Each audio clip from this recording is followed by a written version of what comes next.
আসসালামু আলাইকুম। দেখেন আমার হাঁসগুলো, আলহামদুলিল্লাহ হাঁসগুলো ভালোই। তো আমার হাঁসগুলোর ক্যালসিয়ামে ঘাটতি আছিল, ভিটামিন ক্যালসিয়ামে, এটার জন্যই সম্ভবত ডিম কমেছে। তো এখন ডিম আছে আমার 47-20 এরকম ডিম আসছে আজকে।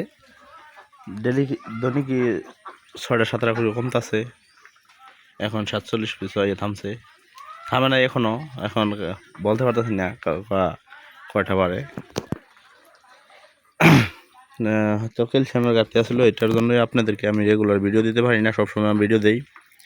ভাই সবাই আপনারা আমার জন্য দোয়া রাখবেন যে হাঁসটি যে দ্রুত আবার প্রোডাকশনটি শুরু করে দেয়, যেটি কমেছে আর যে 100-র উপরে আমার ডিম উঠে পড়ে। আল্লাহর রহমতে আপনারা দোয়া করবেন সবাই।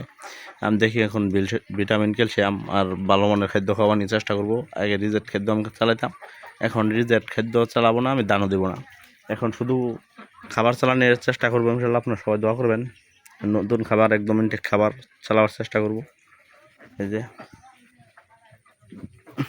তো আপনারা সবাই দোয়া করবেন, আর আমি নিয়মিত ভিডিও ছাড়ার চেষ্টা করব। আপনাদেরকে আমি টিপসগুলো যতটুকু আমি বুঝি ততটুকু আমি বলার চেষ্টা করব। মানে হাঁসগুলো আলহামদুলিল্লাহ ভালোই বোঝা যায়। দেখেন হাঁসগুলো দৌড়াদৌড়ি যাচ্ছে। দেখেন আজকে কিমরির ডোজ আমি করে দিলাম, এখন পর্যন্ত আমি কিমরির ডোজ করি নেই, আজকে আমি করে দিলাম।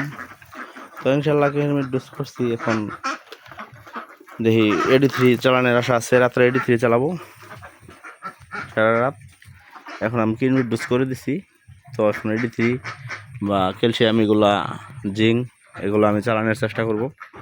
আপনারা সবাই দোয়া করেন ভাই, দোয়া রাখবেন আমার জন্য। আজকের মতো এখানে ভিডিও শেষ।